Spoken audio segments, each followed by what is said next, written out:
Queridos amigos, iniciamos nuestro programa Ñande Yarañe en el día de hoy. Y antes imploramos la presencia del Señor que abra nuestras mentes, nuestros corazones y entendamos su voluntad en nuestra vida. Rezamos en primer lugar por nuestros gobernantes, electos por el pueblo, por la gente, para responder a las necesidades de la comunidad. Rezamos por la honestidad, rezamos por el servicio y rezamos sobre todo por la generosidad. Y al mismo tiempo elevemos nuestras súplicas por cada una de nuestras familias en el día de hoy. Que el Señor Jesús bendiga nuestros hogares, a papá, a mamá, a los hijos. Y por último rezamos también por todos los agentes de pastoral que están al frente de evangelizar y hacer llegar la palabra de Dios en la construcción del reino de Dios. Iniciamos de esta manera en el día de hoy nuestro programa Ñande Yarañe. Este programa cuenta con el apoyo de la Fundación Santa Librada. Bienvenidos a Ñande Yarañe, un espacio de reflexión donde compartimos con el Padre Víctor Luis Cabañas sus conocimientos sobre el Antiguo y Nuevo Testamento.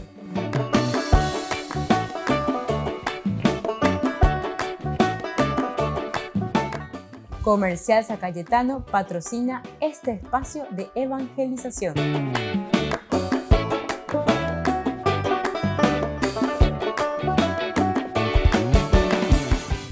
Queridos amigos, estamos iniciando con nuestro programa Ñande Yarañe Antiguo Testamento. Y estamos nosotros reflexionando sobre la teología de este libro llamado Ruth. Este libro maravilloso, Ruth la Moabita. Ya hemos dicho varias de estas cositas interesantes que nos ayudan a nosotros a entender. Como tema principal que hemos desarrollado, estábamos en eso, es que se quiere defender la dinastía del rey David. Ahora nosotros seguimos un poquitito más entre los temas que nos presenta, además del tema central, que parece centrarse en esta defensa de la dinastía del rey David. Es decir, David parece que tenía raíces moabitas. David realiza un golpe de estado en realidad contra Saúl. Hay muchos que están a favor de Saúl, quieren devolverle esa dinastía, quieren volver a recuperar el trono que han perdido. Por otra parte están los que están a favor de David.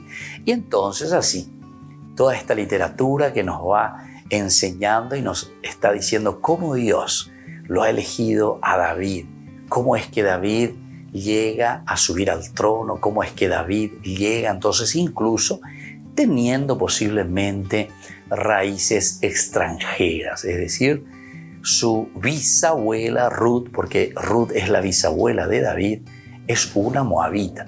Y recordamos nosotros muy bien que Moab, mi hijo, mi padre, o sea, mi padre es el padre de mi hijo. Eso quiere decir Moab, de mi padre. O sea, tuve un hijo de mi padre. Voy a decir la Moab. Mi hijo es de mi padre. ¿Se acuerdan? Es Lot. Lot que tuvo el hijo con su hija. Y la otra también tuvo otro hijo con su propio padre, con Lot. ¿Verdad? Entonces, desde aquí Amón es el otro, ¿verdad? Amón y Moab. Entonces son los dos que siempre fueron terriblemente enemigos con Israel. Pero sin embargo aquí nosotros vemos que David también parece que tiene raíces moabitas. ¿Y cómo es esto? ¿Cómo puede ser que nuestro rey tenga esas raíces moabitas? Bueno, y así entonces comienza toda esta historia muy interesante. Además de querer defender entonces la sangre de David, o querer defender la dinastía de David, eso lo veremos mejor después en el segundo libro de Samuel, capítulo 7, cuando se le da la perpetuidad inclusive a la dinastía de David. Y eso nosotros lo recibimos hasta en el Nuevo Testamento, ¿verdad? El que viene en nombre del Señor, el Hijo de David, Señor Jesús, Hijo de David, ten piedad de mí, y así sucesivamente. es decir, el mesianismo que viene incluso de la tribu de David. Esta es la promesa de Dios entonces. Es muy interesante esta literatura. Y aquí encontramos la raíz de esta defensa sobre la dinastía de David. Pero sigamos con otros aspectos secundarios como temas que también se presentan en este libro. El tema del libro de Ruth encontró respuesta favorable también entre las tribus de Israel que pasaban por una gran crisis. El problema del exilio. El problema del exilio, porque algo opaya lleva onsembaje quay o cara o ve urireje quay, no es que encuentran Jerusalén o encuentran su tierra sin habitantes, sino que están llenos de extranjeros, de forasteros. Hamba ella yapota. Aetoño mendama abeí con otros extranjeros. Y eso es lo que verdaderamente a la teología deuteronomista lo pone con los pelos de punta.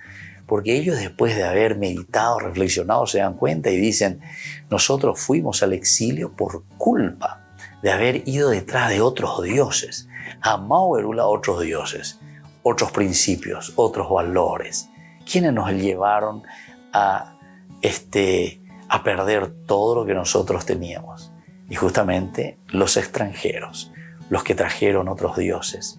Y así nos hemos olvidado de Dios, nos hemos olvidado de Yahvé. El libro de los jueces, lleva que nosotros estudiamos muy bien, los israelitas se fueron detrás de otros dioses y así continuó. Comenzaron a tener sus Baales, sus Asherás, etc. Que los extranjeros trajeron otros dioses y esa fue la causa de nuestra ruina, dice el autor deuteronomista. Y entonces ellos, cuando vienen después de esta gran crisis del exilio, comienzan a pensar, y este librito les viene muy bien, ¿verdad? Porque es para decir que, bueno, aquí se dan cuenta que si Ruth fue una moabita y sin embargo de Ruth salió nada más y nada menos que el gran rey nuestro que es David, nuestro ídolo number one, entonces, ¿por qué nosotros tenemos que expulsar a los extranjeros?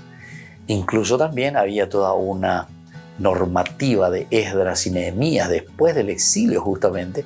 ¿Acuerdas ahí hoy? Todos los que se casaron con extranjeros y extranjeras, pepo y baitetas, ni peteina y bodaina de yasei, y extranjero, tapejo pape de droga. Hay que separarse, imagínense, queridos hermanos. No era fácil. Y ante esa situación también se escribe, ¿verdad? Y se reflexiona con este hermoso libro de Ruth. Volvemos enseguida con más de Yarañe en Antiguo Testamento.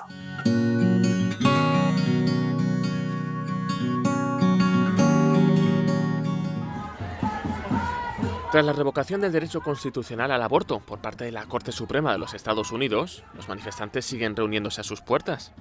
Los católicos estadounidenses han jugado un papel imprescindible para que la sentencia fuera posible, pero la Pontificia Academia para la Vida les pide que no renuncien al diálogo con quienes se oponen a esta decisión. Que la sentencia haya provocado un debate tan fuerte indica que este es un tema que interpela profundamente la conciencia de las personas y el tejido social. Es necesario seguir hablando de este tema del modo más tranquilo y pacífico posible. Sé que es muy difícil, pero el diálogo constructivo es esencial. El presidente de la Pontificia Academia para la Vida, el arzobispo Vincenzo Paglia, dice que uno de los efectos de esta sentencia es que impulsará a la sociedad a apoyar más a las mujeres y a luchar contra los factores que las empujaban al aborto. Se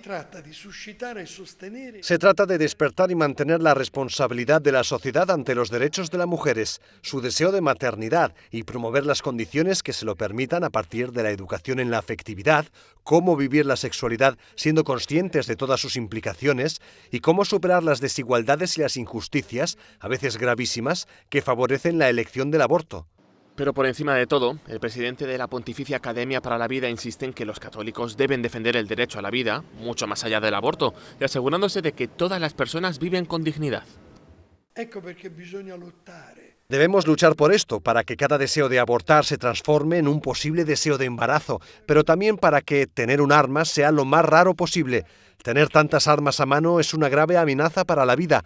que las vidas de las personas discapacitadas y los inmigrantes sean protegidas, porque cada vida humana es preciosa a los ojos de Dios y para la humanidad. Debemos luchar para que la pena de muerte se prohíba junto al aborto. La semana pasada, la Pontificia Academia para la Vida lanzó un comunicado de apoyo a la postura de los obispos americanos. Piden sanar las heridas que ha provocado la revocación del derecho constitucional a abortar y luchar por políticas que den a cada mujer el apoyo y los recursos necesarios para que sus hijos nazcan en un mundo que los ame. El Papa se reunió con el Camino Neocatecumenal en el Aula Pablo VI del Vaticano. Francisco entró ayudándose de un bastón mientras los miembros del Camino cantaban. María, il frutto del tuo seno, Gesù, María, tú hai creduto. Esta vez no usó silla de ruedas y se le vio mejor de salud y ánimo. Saludó también a Kiko Argüello, el iniciador del Camino Neocatecumenal. Tenía muchas ganas de hablarle de las 430 familias que próximamente partirán en misión y que esperaban su bendición. Di fronte al fenomeno della secolarizzazione, dell'ateismo, della crisi dei valori morali, culturali e filosofici, è certamente meraviglioso che il Signore abbia suscitato famiglie intere con i propri figli per emigrare, per trapiantarsi nelle zone più secolarizzate e più povere per portare l'annunzio di Gesù Cristo. Kiko Argüello presentó al Papa a las familias en misión en Rusia y Ucrania y reveló a los presentes que la causa de beatificación de Carmen Hernández se abrirá de forma oficial dentro de muy poco. Los asistentes pidieron la venida del Espíritu Santo y escucharon el Evangelio. Parola del Signore.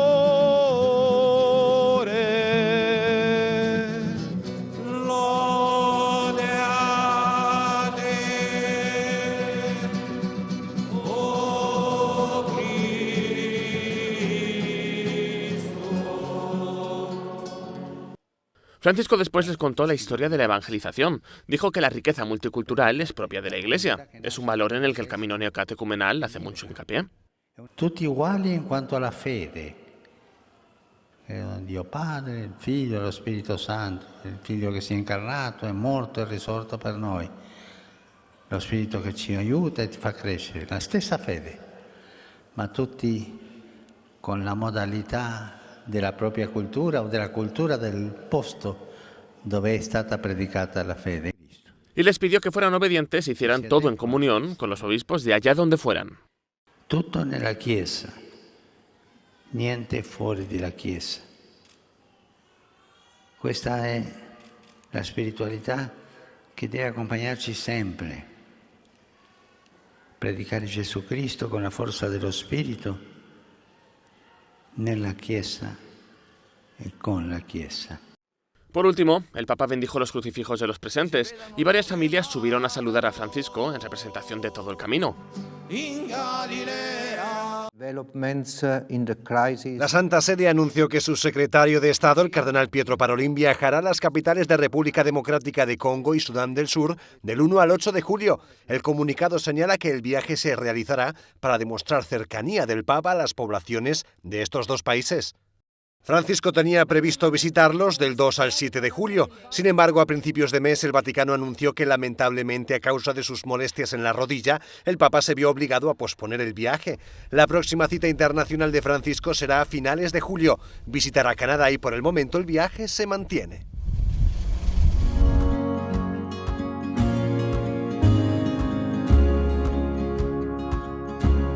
Niños, les invito a participar de nuestra catequesis de todos los días, Aprendiendo con Jesús. Desde las 18 horas nos encontramos por YouTube. No se olviden, queridos niños, que Jesús a través de su palabra nos enseña tantas cosas lindas. Y ustedes no se olviden de suscribirse y de activar la campanita. Nos vemos allí, queridos niños, Aprendiendo con Jesús.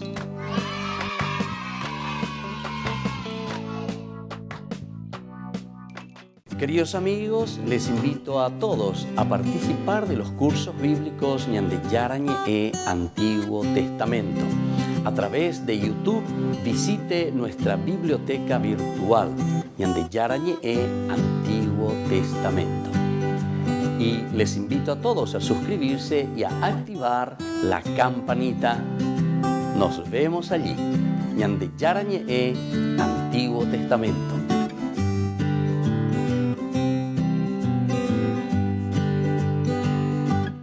Les invito a participar de nuestro programa Jóvenes para los Jóvenes en Familia. Nos encontramos todos los domingos a las 15 horas por YouTube.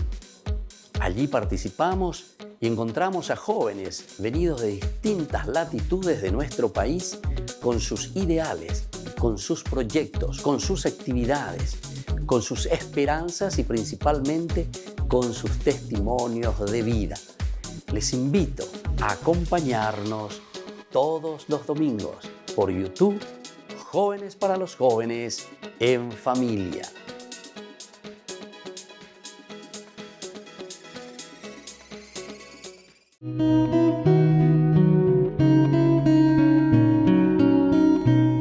Los dogmas sobre Jesucristo.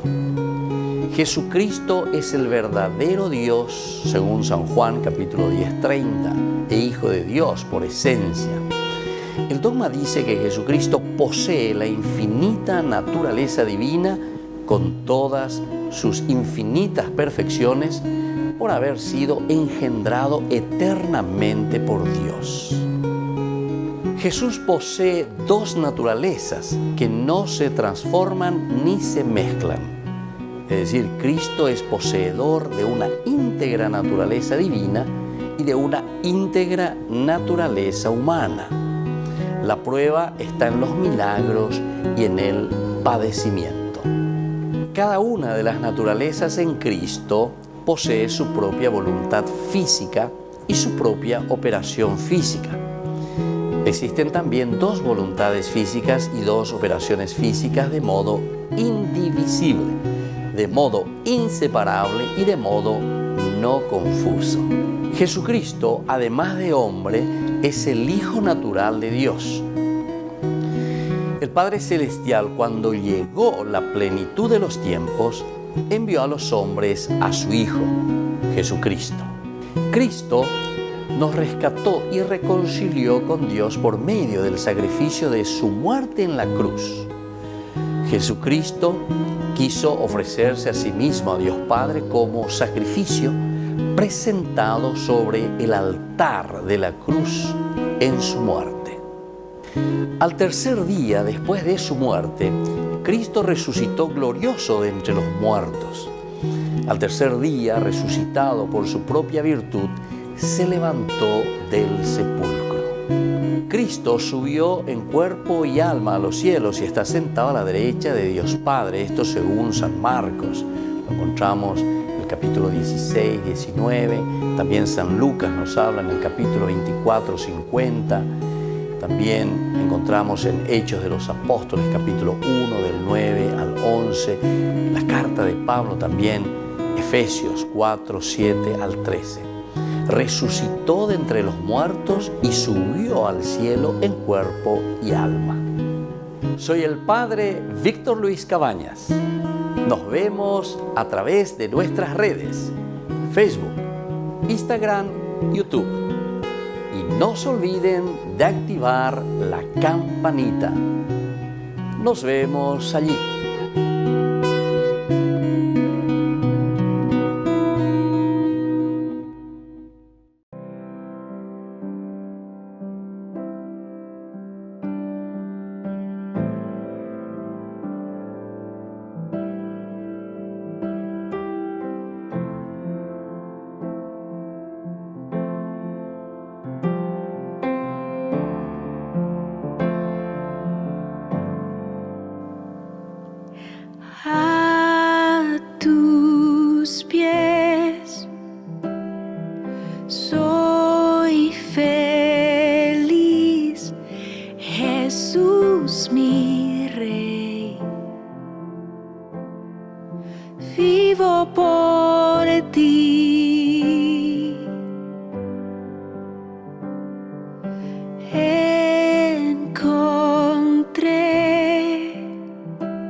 es mi hogar. Bendita la hora en que me acerqué y el momento en que te escuché. Qué hermoso llamado, qué hermosa tu voz. Me llama mi amado y yo te digo, Señor, aquí estoy a ofrecerme. Aquí estoy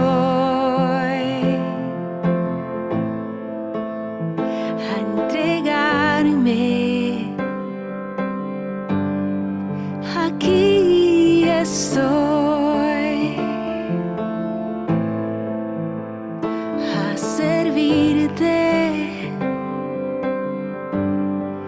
Aquí estoy a adorarte. Aquí está mi tiempo. Aquí está mi historia, aquí está mi vida, a tu disposición. Aquí está mi tiempo, aquí está mi historia. Aquí está mi vida, a tu disposición.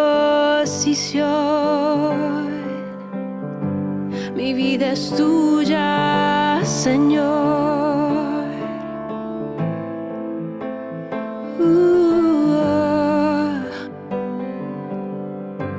Mi vida es tuya, Jesús.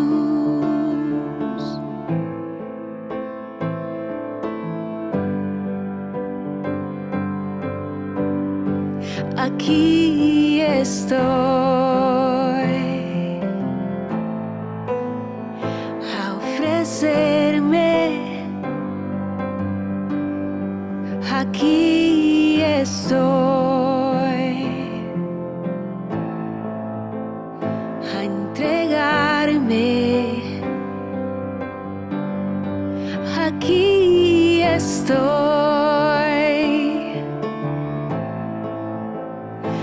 servirte. Aquí estoy, Jesús, a adorarte. Aquí está mi tiempo, mi historia, mi vida, a tu disposición. Mi vida es tuya, Señor, tuya, Jesús.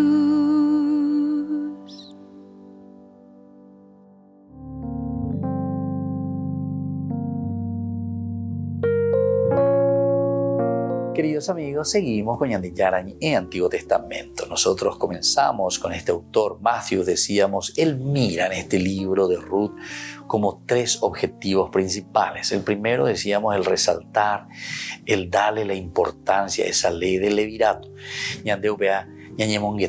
Los cursos bíblicos anteriores, YouTube, Ñandi Yarañi en Antiguo Testamento. En uno de los números anteriores, de hace 2 o 3 semanas, por ahí estuvimos hablando sobre la ley del levirato. Entonces, rescatar a una viuda, rescatar a una persona que ha quedado viuda, sin hijos, ya rescatáis entonces en medio de la posibilidad de procrear, no quedar sin hijos. Bueno, entonces un tema posiblemente podría ser las obligaciones del levirato, por una parte. Otro podría ser un segmento de la genealogía davídica.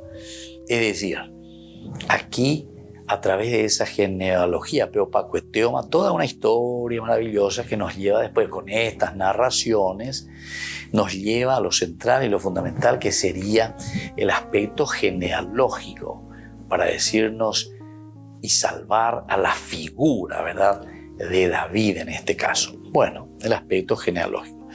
Y una tercera posibilidad, según Matthew, es la asimilación ritual, permitiendo a los extranjeros formar parte de la comunidad israelita. Este es otro tema también interesante.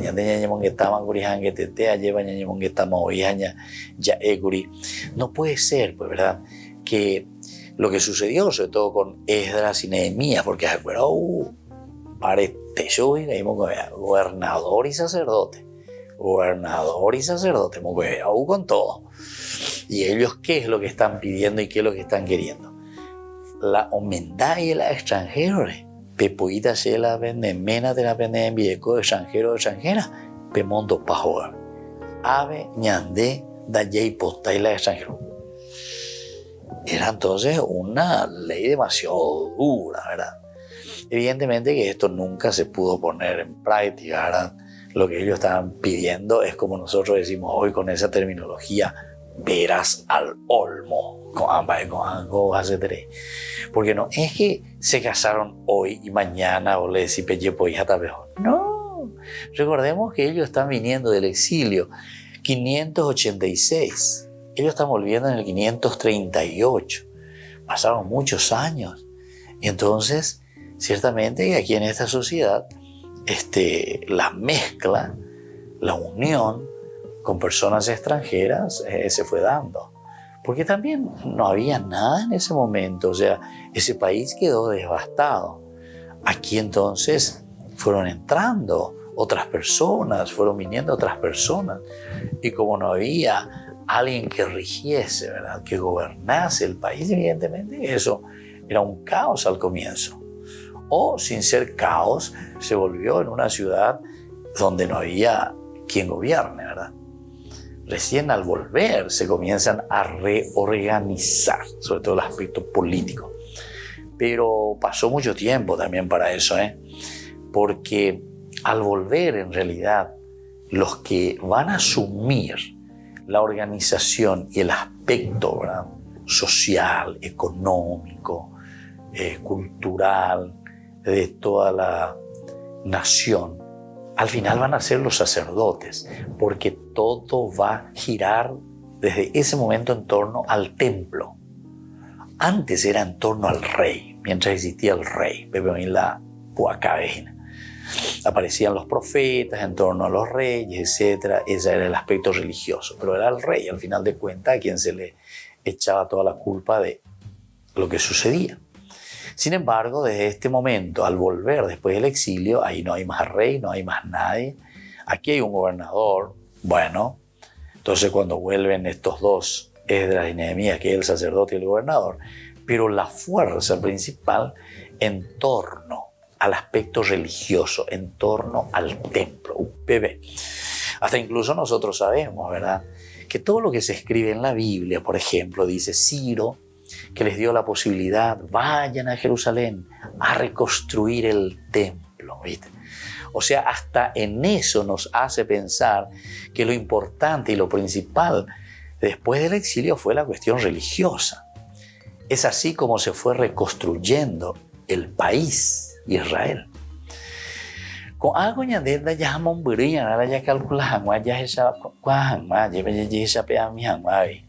si nosotros somos un poco críticos y nosotros después de la guerra del 70, ¿cómo se reconstruyó el país después de la guerra del 70?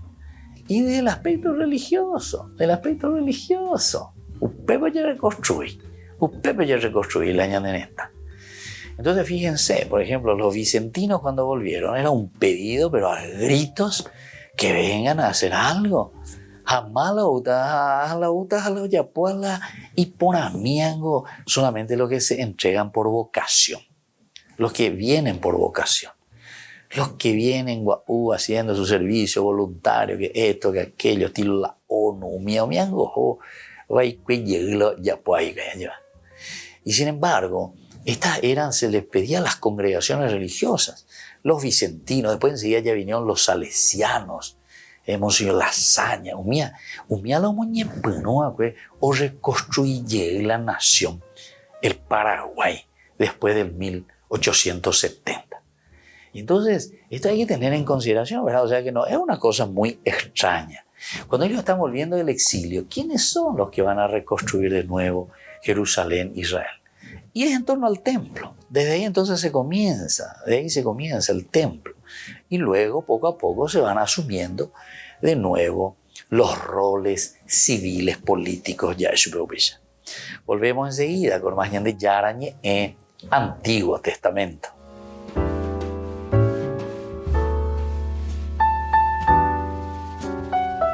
Amigos de Ñande Yarañe, les invito a participar todos los días de la Santa Eucaristía a las 6 de la mañana por nuestra plataforma YouTube, Ñande Yarañe. Vamos a escuchar la palabra de Dios y fortalecernos con el mensaje de amor del Señor. Vamos a renovar nuestra vida y sobre todo vamos a caminar con el cuerpo y la sangre de Jesús que nos alimenta. Les invito a suscribirse y a activar la campanita. Ñande Yarañe YouTube.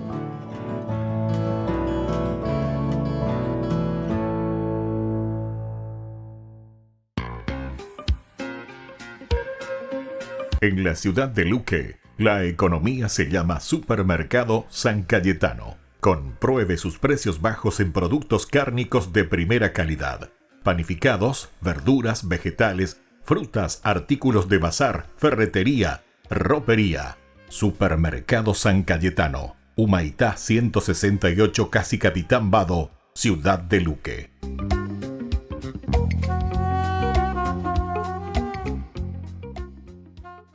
Queridos amigos, ¿quieren conocer los libros del Nuevo Testamento? Les invito a través de nuestra biblioteca digital por YouTube, Ñande Yarañe Nuevo Testamento. Ya hemos desarrollado los libros de San Marcos, San Mateo y ahora estamos comenzando el libro de San Lucas. Les invito a suscribirse y a activar la campanita. Nos vemos allí.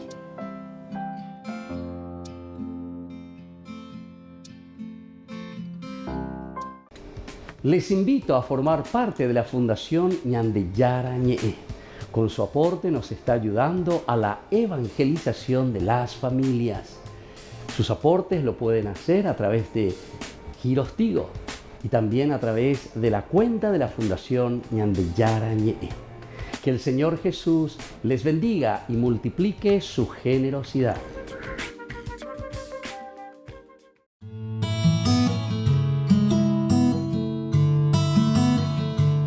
¿Qué significa la palabra católico?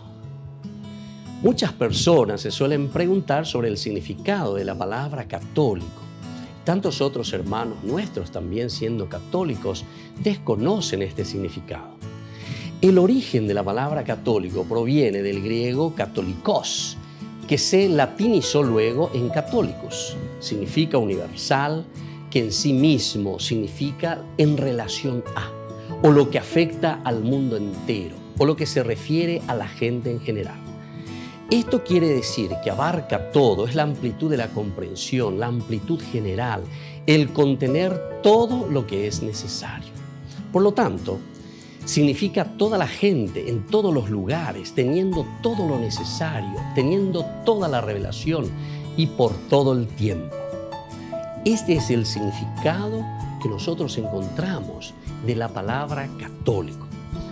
En cuanto a la Biblia, nosotros en Mateo 28, del 19 al 20, encontramos el mandato del Señor. Vayan y hagan discípulos en todas las naciones, enseñándoles a cumplir todo lo que les he ordenado. Yo estaré con ustedes todos los días hasta el fin del mundo. Es decir, aquí abarca el todo, es el mandato.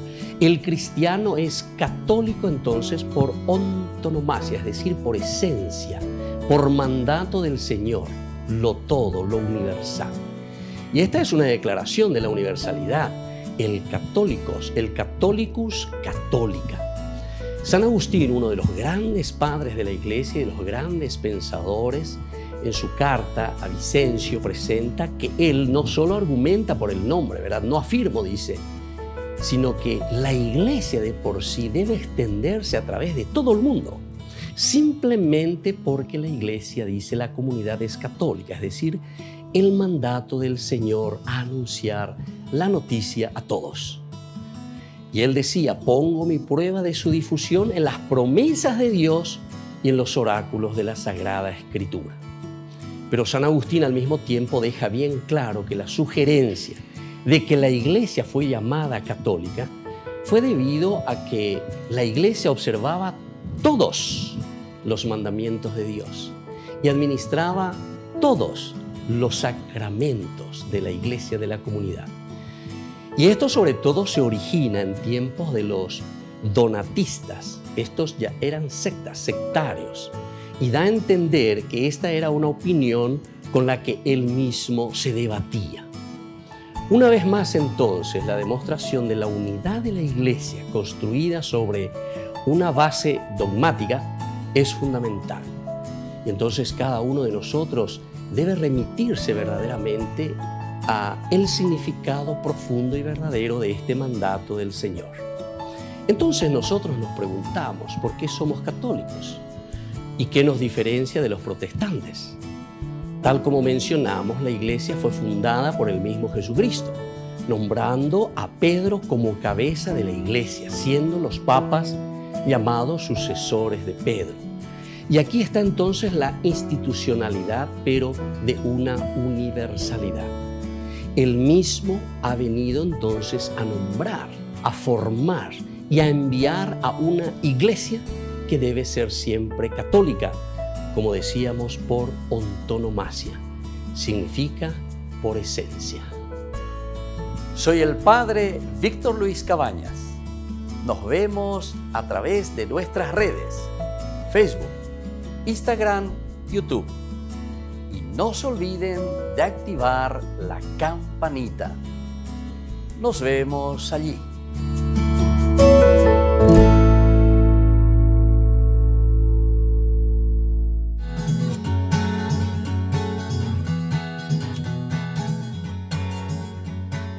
Queridos amigos, seguimos con Ñande Yarañe en Antiguo Testamento. Estamos reflexionando sobre este libro maravilloso de Ruth, nuestro curso bíblico.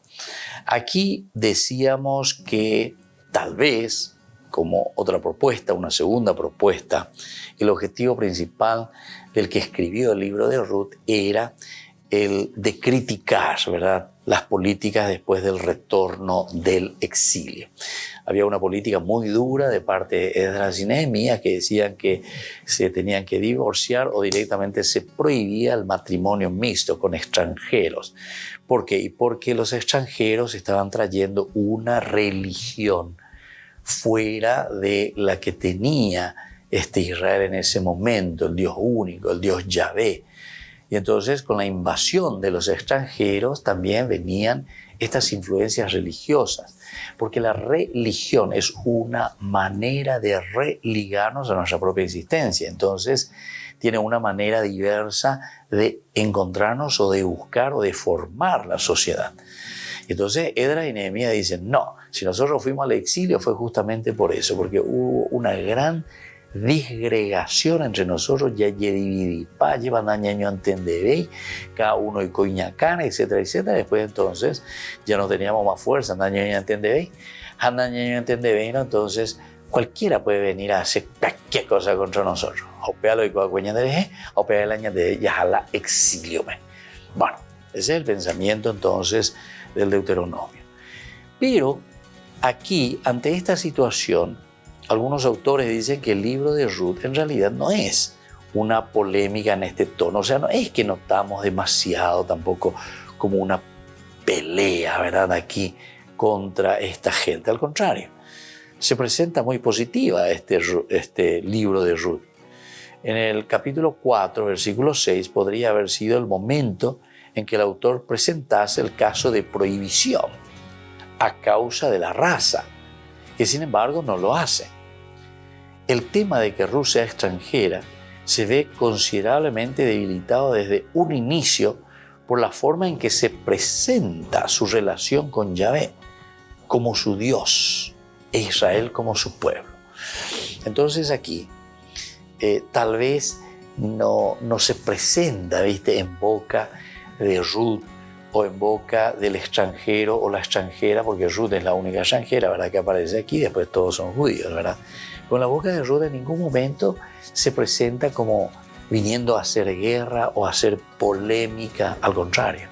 Ya en ese capítulo 1 decía, tu Dios será mi Dios, tu Dios será mi Dios, es decir, Yahvé, tu pueblo será mi pueblo. O sea, aquí hay una apertura, ¿verdad?, totalmente. Entonces, tampoco podemos decir que el libro es como una polémica donde se presenta este tema. Sabemos que sí, en el trasfondo puede existir, pero tal vez queda simplemente como un elemento y un tema secundario en todo caso, necesario evidentemente, que va tomando estos temas para poder argumentar lo que viene a continuación del objetivo principal del autor sagrado. Pero ya se imaginar y objetivo. Vamos a mirar una tercera posibilidad. La tercera posibilidad es defender la dinastía del trono de David. Nosotros, nuestra tendencia, decíamos que era un poco esto a través de las genealogías, cómo termina este libro en el capítulo 4, del 18 en adelante, ¿verdad? Aceptando la genealogía del libro de Ruth como originales del texto, podría explicarse como el deseo de continuidad de la línea masculina en la generación. Entonces, como continuidad de la línea masculina en la generación, sobre todo del rey David. Ahora, la ascendencia del rey David parece que es moabita. Entonces, ascendencia moabita. Atención a lo que estamos diciendo. El rey David tiene una ascendencia moabita y se pasa por alto judaizando a su bisabuela, que es moabita. Volvemos a repetir esto porque esto es importante. Entonces, ¿cómo se va a defender entonces la figura de David? Justamente esta que es moabita, Ruth que es moabita, ahora se la va a judaizar. Judaizante entonces este libro. En el sentido de que al hablar tan bien de Ruth, al presentar ya su mismo nombre, ¿verdad? Ruth, Reá, amiga, la que acompaña, la que está, la que se desvive por su suegra, ella que no le da la espalda, la otra justamente le da la espalda. Orfá justamente, ¿se acuerdan? Que el nombre quería decir la que da la espalda. Ombouca, Misaloma, o sea, Opaese, ¿verdad? Sin embargo, esta no. Entonces, se está judaizando, en todo caso, el nombre de Ruth o el personaje de Ruth para darle consistencia a todo lo que viene como una ascendencia, ¿verdad?, moabita que tiene el rey David. Volvemos enseguida con más Ñan Yarañe en Antiguo Testamento.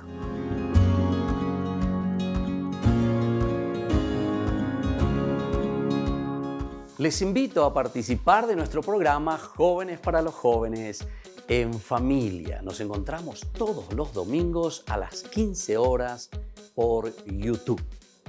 Allí participamos y encontramos a jóvenes venidos de distintas latitudes de nuestro país con sus ideales, con sus proyectos, con sus actividades, con sus esperanzas y principalmente con sus testimonios de vida.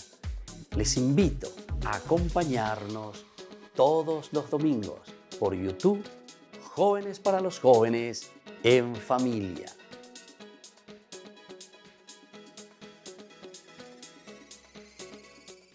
Niños, les invito a participar de nuestra catequesis de todos los días, Aprendiendo con Jesús. Desde las 18 horas nos encontramos por YouTube. No se olviden, queridos niños, que Jesús a través de su palabra nos enseña tantas cosas lindas. Y ustedes no se olviden de suscribirse y de activar la campanita. Nos vemos allí, queridos niños, aprendiendo con Jesús.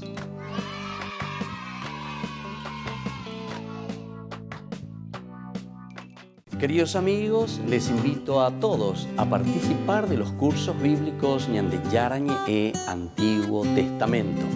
A través de YouTube, visite nuestra biblioteca virtual Ñande Yarañe e Antiguo Testamento.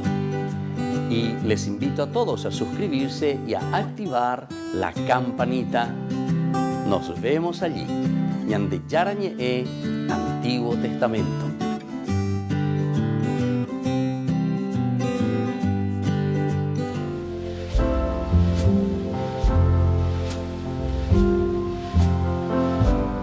Queridos amigos, estamos iniciando nuestra jornada con la palabra del Señor. Y hoy, en este día, estamos leyendo desde el libro de Isaías. Estamos en el capítulo 6, del 1 al 8.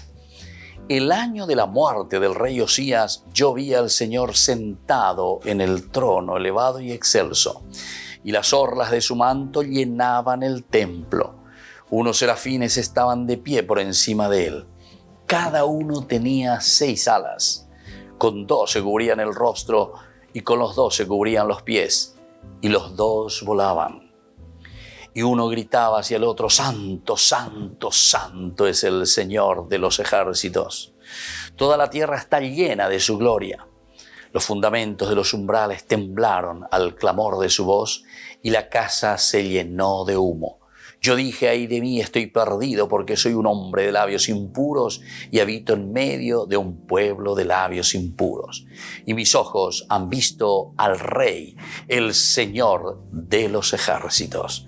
Uno de los serafines voló hacia mí, llevando en su mano una brasa que había tomado con las tenazas de encima del altar. Él me hizo tocar mi boca y dijo: mira, esto ha tocado tus labios. Tu culpa ha sido borrada y tu pecado ha sido expiado. Yo oí la voz del Señor que decía: ¿a quién enviaré y a quién irá por nosotros? Y yo respondí: aquí estoy, envíame, Señor. Queridos amigos, qué hermosa esta lectura. En primer lugar es la contemplación de Dios. Vaya Ñande Yarañe lleva la maravilla de Dios que se nos manifiesta en la naturaleza, en la vida, en la familia, en los hijos, en la esposa, en el esposo, en los amigos, en la naturaleza. Ñande Yarañe, santo, santo, santo es el Señor. Pero a Ñande Yarañe, bueno, que alguien vaya y que anuncie esta maravilla de Dios. Aupebe Pocorirea lleva los labios, Peshe Yuru Ñande Yara llevanderemo poti. Y entonces podemos decir como Isaías: envíame, Señor, aquí estoy, porque quiero hacer tu voluntad, quiero predicar y quiero darte a conocer. Y que la bendición del Señor descienda sobre todos ustedes, el Padre y el Hijo y el Espíritu Santo. Amén.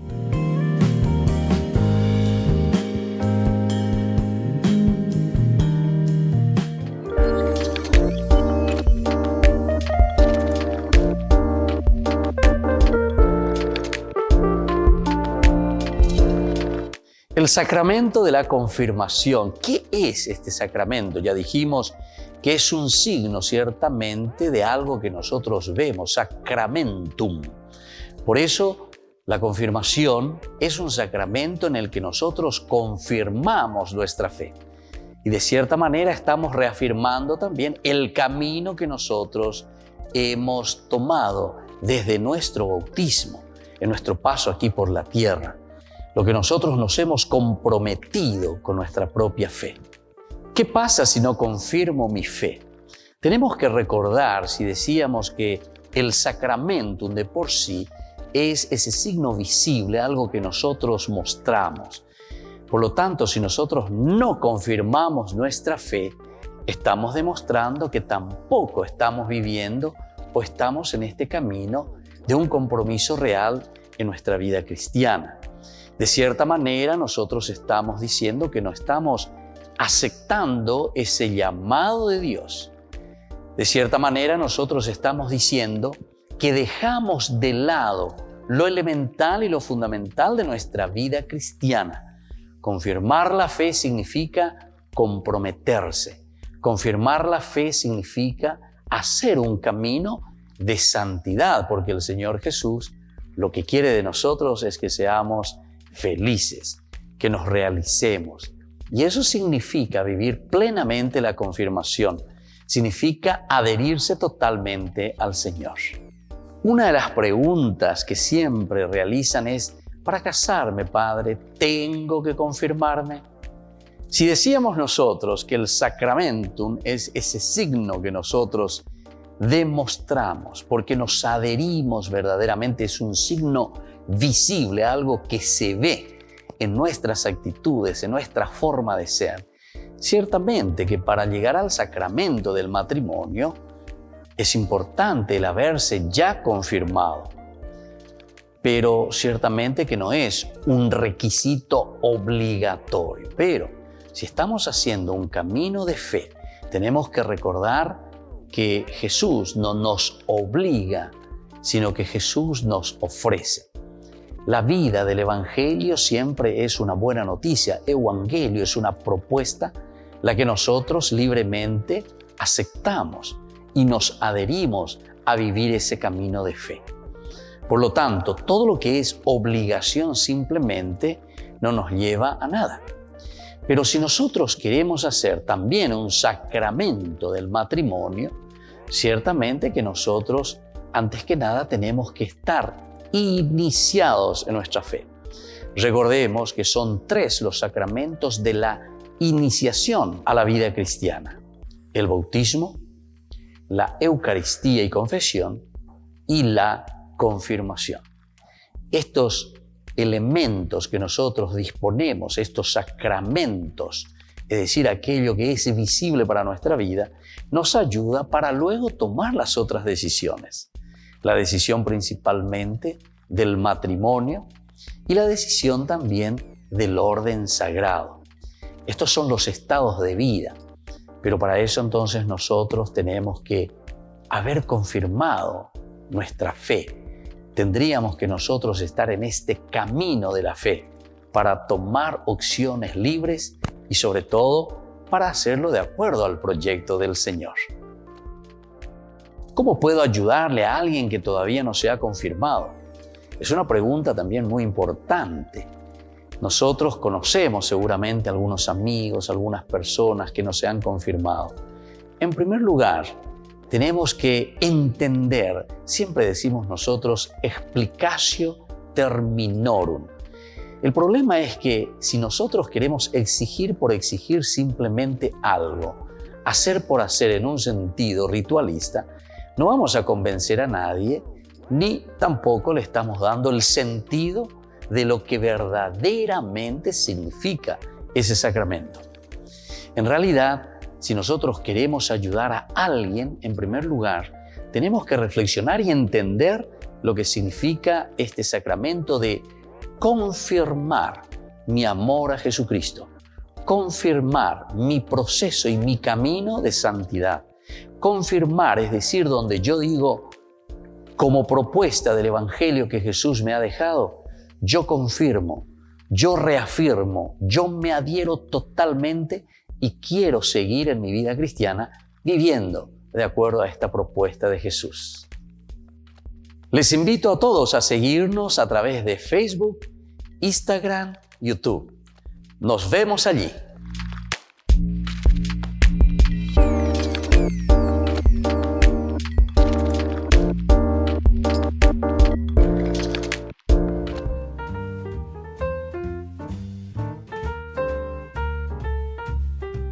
Queridos amigos, estamos volviendo con Ñandi Yarañi en Antiguo Testamento. Estábamos mirando, ya son 3, ¿verdad? Los títulos posibles como objetivo principal del autor. Tal vez uno es elogiar los deberes sociales del levirato, eso por una parte. Segundo, tal vez sería una propuesta contra las políticas después del retorno del exilio. Por otra parte, decíamos que tal vez era defender la dinastía del trono de David. Ahora, una cuarta posibilidad entonces tenemos es la nueva posibilidad para la realidad de vida de las mujeres, una nueva realidad que se les ofrece a las mujeres. Sobre todo en el Antiguo Testamento sabemos cómo se le presenta siempre a las mujeres. Las mujeres siempre perfil bajo, silencio, no tiene mucha intervención. Es una cultura donde más bien los hombres, los varones son quienes actúan, quienes dan la determinación, ¿verdad? Así se presenta un poco la Biblia, el Antiguo Testamento. Y bueno, y aquí en todo caso encontramos a las mujeres las que están actuando a full, ¿verdad? Son las mujeres las que están moviendo. Y entonces por eso decimos, ¿será que el objetivo del autor era de dar esa nueva posibilidad para la realidad de la vida de las mujeres? Sin interrogación, una cuarta posibilidad. Algunos estudiosos de líneas feministas, sobre todo, plantearon una posible nueva función para Ruth, una ventana abierta a la realidad positiva de la vida de las mujeres en el periodo del Antiguo Testamento y tal vez como texto compuesto, como un texto compuesto, ¿verdad? En donde hay una relación muy importante en la actuación femenina, en la actuación de la mujer. En parte se debe a la elección del tema, al uso de motivos de la plenitud y del vacío, como así también la forma narrativa de la historia, el uso del diálogo, donde la técnica favorece a las mujeres. Asimismo, la misma forma como se ensalza a Ruth. Las dos mujeres de la historia, Noemí y Ruth, muestran mucha solidaridad una con otra. Muestran mucha solidaridad una con otra. Las mujeres de por sí, ¿verdad? Tanto Noemí, la suegra, Ruth, se mantienen muy cercanas en todo momento. Nosotros tenemos a este autor, Hamilton. Él nos dice en su libro, Handbook on the Historical Books, a Ruth no se la identifica por su nombre. A Ruth no se la identifica por su nombre, sino por su relación con Noemí, por su gran afecto hacia ella, porque tu nuera que te ama. Así luego termina en el capítulo 4, ¿verdad? Decíamos así. Primero hablan del niño, ¿verdad? Su nombre será proclamado en Israel. Él, dice él, el niño que ha nacido, te reconfortará y será tu apoyo en la vejez, porque te lo ha engendrado tu nuera, que te quiere tanto y que vale para ti más que 7 hijos. Esto también, ¿verdad? El nombre Ruth, Reá, amiga, presencia. Y aquí justamente Hamilton nos dice en este aspecto, ¿verdad? La relación con Noemí, su gran afecto hacia ella. La relación con Noemí, su gran afecto hacia ella. Y el gran valor que ella representa es de más valor para ti que 7 hijos. Te ama, el afecto y luego el valor, el afecto. Cuánto te ama, cuánto te quiere. Esta es una nuera, pero qué pucha, ahí. Bueno, hay un chistecito que dice, disculpen ahí, todas las que tienen su suegra, su suegro, lo que sea, suegra, sobre todo entre las suegras siempre hay los chistes, ¿verdad? Y nueras. Nueras a suegra, pebeina la yaguán para callar, como solemos decir, ¿verdad? Pero hay un chistecito con respecto a este libro. Dicen que el libro de Ruth, en el libro de Ruth, es el único lugar donde la suegra y la nuera se aman inmensamente. Dice que aquí es el único lugar. Bueno, es un chistecito a nivel más a veces. Yo jugato suegras a nuera. Bueno, pero esto nos dice Hamilton justamente cuando hace su interpretación.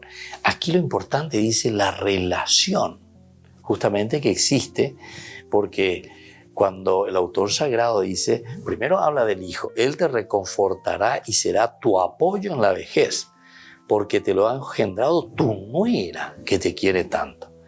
Te lo ha engendrado tu nuera que te quiere tanto. Y que vale para ti más que 7 hijos. Vale para ti más que 7 hijos. Bueno, entonces por una parte. Esta es la nueva posibilidad para la realidad de la vida de las mujeres, decimos como una cuarta posibilidad. La cuarta posibilidad, entonces, como ya fuimos viendo, la ley del levirato, por una parte, elogiar, por otra parte, decíamos también, será que era la cuestión de la protesta contra las políticas después del retorno, o será que eso es la dinastía, defender la dinastía, o esta cuarta posibilidad, el de la realidad nueva de la vida de las mujeres. Seguiremos reflexionando sobre este libro de Ruth. Hay muchas cosas todavía que tenemos que mirar y que nos van a ayudar muchísimo en nuestro relacionamiento entre nosotros para seguir a Dios.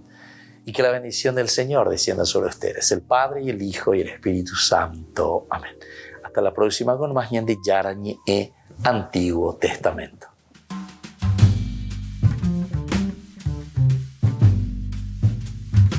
Este programa cuenta con el apoyo de la Fundación Santa Librada.